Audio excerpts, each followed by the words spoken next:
those Microsoft ones that cause blue screens. So if we do notice, anything, No, never.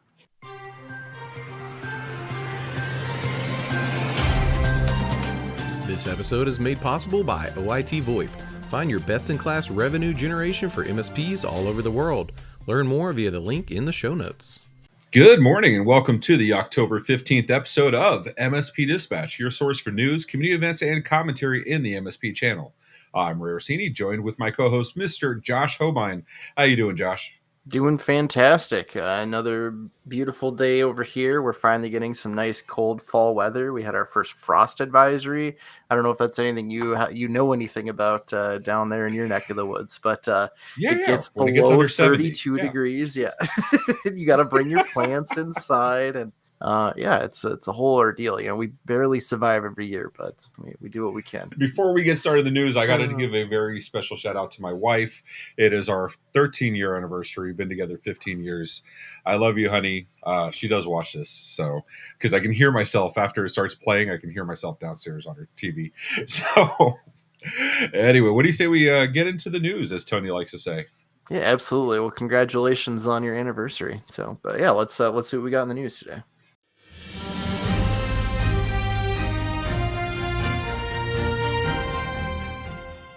In our first main story in the business section, ByteDance's TikTok cuts hundreds of jobs in a shift toward AI content moderation.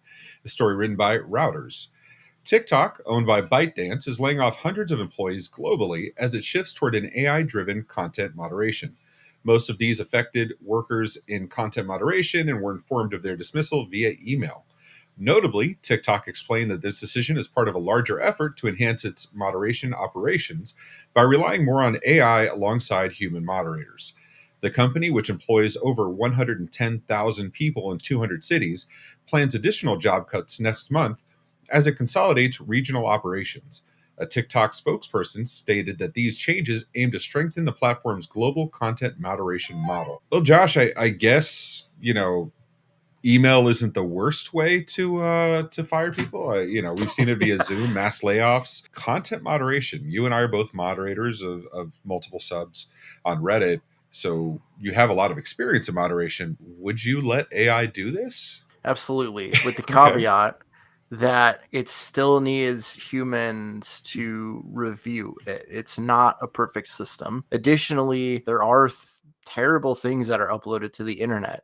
And those are things that if you can save them from human eyes, that would be a fantastic thing for AI to comb through. And that way a human doesn't have to be subjected to seeing, unfortunately, horrible things. So there needs to be a balance. So on my end, it's both good and bad. I agree with you. AI has a lot of advantages. Auto moderator, honestly, it saves more than it hurts. My concern is if it's Reddit, they can always message the mods and we're pretty quick to clear it up, right? Not that big of a deal. TikTok's already not easy to begin with. The universal feedback that you get from all of these people is that TikTok is near impossible to get a hold of when you need to get something revisited for approval. Or appeal. There you go. Let me know if you're in the comments or you're in MMN Discord. Let us know if you've ever come across any of this. If you've ever had a successful appeal, let us know your secrets, please. If you don't like TikTok, don't tell me. I don't care. But what I do care about, Josh, are our firewalls not protecting us anymore? What's going on here, dude?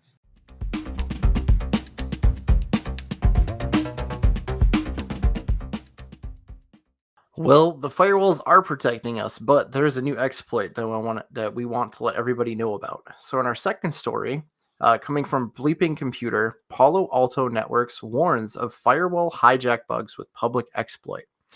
Palo Alto Networks are urging customers to patch vulnerabilities in their PAN OS firewalls following the release of a public exploit code.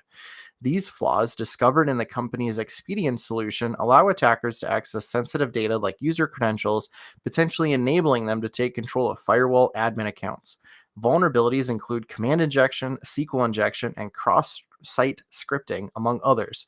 While the proof of concept exploit has been published, there are currently no evidence of active exploitation. To mitigate risks, Palo Alto recommends updating the Expedient version 1.2.96 or later, rotating credentials, and limiting network access until the necessary patches are applied. So, just like we've covered on the show last week and the week before and the week before, the week before, patch your stuff, people. This one seems interesting though. There's a lot of ways to get it. What are your thoughts on this one? This is one of those things where it's like that age-old conundrum. Do you let it auto patch, or do you withhold patches? Do you do it on the day of release? Do you hold back? Especially as you get more and more expensive equipment, what do you do in those situations when you can't test, right? You have to trust it or wait and see. It's very much a fine line between being practically pragmatic and being on the edge of complete meltdown, whether it's 0 day or whether it's a bad patch or whatever else. How do you approach this? I mean, I know the answer is always patch, but you also have the potential for patch gone bad. And every manufacturer at this point has had a bad patch. How do you address that? We use a vulnerability management system, and based off of critical or high, criticals are addressed within 14 days, high are addressed within 30 days. However, a 0 day exploit that requires immediate risks will be patched as soon as the business needs allow. Additionally, that where patching cycle, all security and critical updates are patched within 7 days of release. So we have a 7 day delay. That way, obviously, we're not patching right away.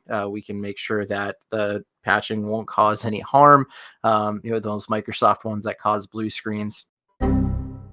So if we do notice, anything, No, never.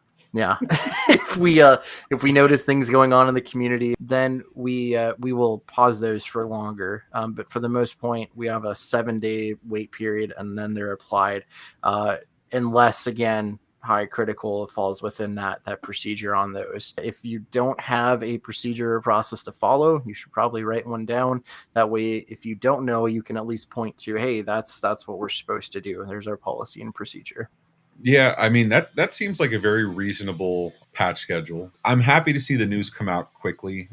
For as much crap as I give Fortinet for the constant 0 days and CVEs, they do release the information quickly. Cloudflare being my favorite example of that.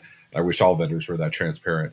If you have a vendor that's transparent when it comes to those outages or those CVEs or any kind of communications, let us know. I want to hear it in the comments. I want to hear it on the Discord. Let's hear some examples of good vendors, so maybe we can all pay attention. But for now, I think we have some community events. Josh, what do we got coming up?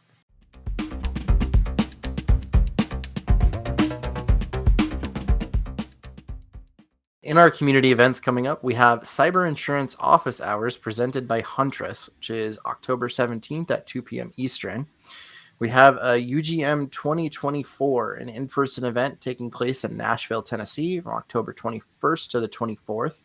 CyberWise Employees, How to Stay Safe Online, presented by Fin Security, which is a virtual event taking place on October 22nd at 2 p.m. Eastern. And we have Producers Club, an in-person event on October 24th to 25th in Franklin, Tennessee. Nice. And that's another episode of MSP Dispatch. Thanks so much for watching. We appreciate you. Hope to see you in the comments or on the Discord, and we'll bring it up next time. Take care, everybody. If you found this episode eye-opening, catch more MSP Dispatch at 10 a.m. throughout the week. Share your thoughts below, and don't forget to like and subscribe.